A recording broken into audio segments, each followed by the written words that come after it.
안녕하십니까. 여러분 반갑습니다. 여러분 모든 사람들에게는 24시간이 주어집니다. 어느 누구에게도 25시간은 주어질 수가 없죠. 부자든 빈자든 유명한 사람이든 그렇지 않은 사람이든 간에 모든 사람들에게는 24시간이면 아주 균등한 자원이 주어지게 됩니다. 그러나 그 자원을 어떻게 사용하는 것은 전적으로 개인이 책임을 지게 되는 것이죠. 여러분들의 현재와 미래는 어떻게 하면 시간을 효과적이고 효율적으로 사용할 것인가에 따라서 결정되지 않는가, 그런 생각을 할 때가 많습니다. 저는 가끔 사람들을 만날 때마다 이런 질문을 자주 받습니다.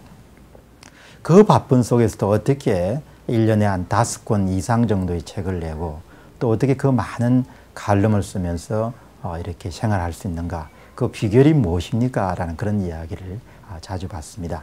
그럴 때마다 저는 그분들에게 시간 경영에 성공하십시오, 이런 이야기를 말씀을 드립니다.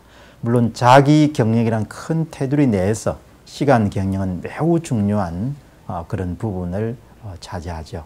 그러니까 자기 경영에 성공해서 자신이 원하는 꿈을 성취하는 사람들은 거의 대부분이 시간을 경영하는 데 성공한다, 그렇게 보시면 좋겠죠. 자, 그러면 여러분들 시간을 경영할 때 우리가 지켜야 될 몇 가지 원칙이 분명히 있습니다. 그것은 바로 항상 목표를 세워서 생활하는 것이죠.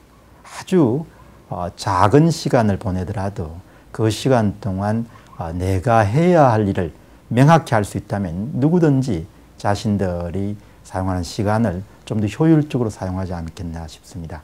저는 그동안 이런 조사나 이런 것을 통해서 많은 사람들이 어떻게 시간을 낭비하는가라는 부분을 조사해 보면 가장 여러분 많이 등장하는 부분들이 목적이 없는 시간 사용이다, 이렇게 요약을 할 수 있을 것 같습니다. 그래서 여러분들이 앞으로 어떤 일을 하든 하루를 보내시든 일주일 보내시든 시간 내에 내가 도달해야 될 목표 또 성취해야 될 목표들을 늘 기록하는 그런 습관을 가지시게 된다면 큰 효과를 볼 수 있지 않을까 싶습니다.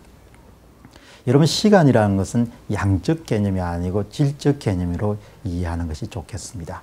짧은 시간이라도 집중력을 높일 수 있다면 그만큼 업무라든지 무슨 일이든지 생산성을 크게 올릴 수 있죠.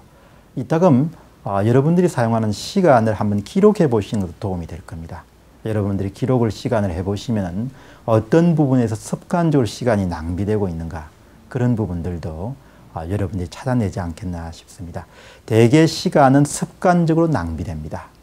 그래서 어떤 면에서 보면 시간을 사용하는 것은 습관이다, 이렇게 보실 수가 있죠. 그래서 그 습관을 찾아내기 위해서 여러분들이 시간을 기록해 보는 습관을 한번 도입해 보시기 바랍니다.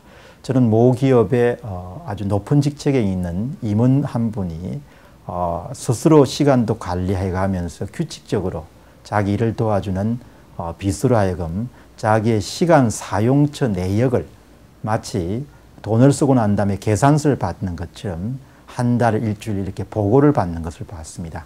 그분은 그것을 통해 가지고 전체적으로 24시간의 시간을 어떻게 하면 더 조정해 나갈 것인가, 이런 부분을 고민한 것을 본 적이 있습니다.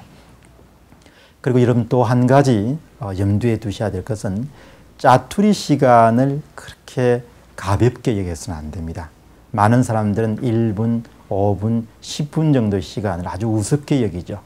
저는 언젠가 어느 분의 인터뷰 자리에서 저녁에 6시부터 한 9시 정도의 시간을 직장인들이 어떻게 보내는가를 보면은 그 양반의 미래가 결정된다는 이야기를 들었습니다.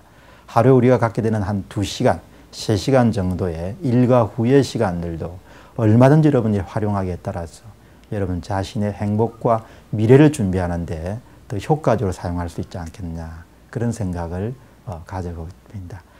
그리고 특히 시간을 여러분들이 사용하실 때는 시간에 집중력을 유지할 수 있는 방법도 고민을 해보실 필요가 있겠죠. 오늘날은 핸드폰이라든지 메신저와 그런 도구들이 발달해서 아주 편리하긴 하지만 시간 사용에 대한 집중력을 떨어뜨리기 때문에 일은 많이 하지만 효과는 그렇게 내지 못하는 그런 어려움을 경험하는 분들이라면 시간 사용의 생산성을 올릴 수 있는 방법들도 생각해 보시는 게 좋겠습니다. 여러분, 모든 것은 대범해야 되지만 또 한편은 꼼꼼하게 어떤 부분을 고쳐 나가려고 하는 그런 야무짐이나 다부짐이 있을 때 여러분 자신의 발전을 귀할 수 있지 않을까, 그런 생각을 하게 됩니다. 감사합니다. 또 다음 시간에 여러분 뵙도록 하겠습니다. 고맙습니다.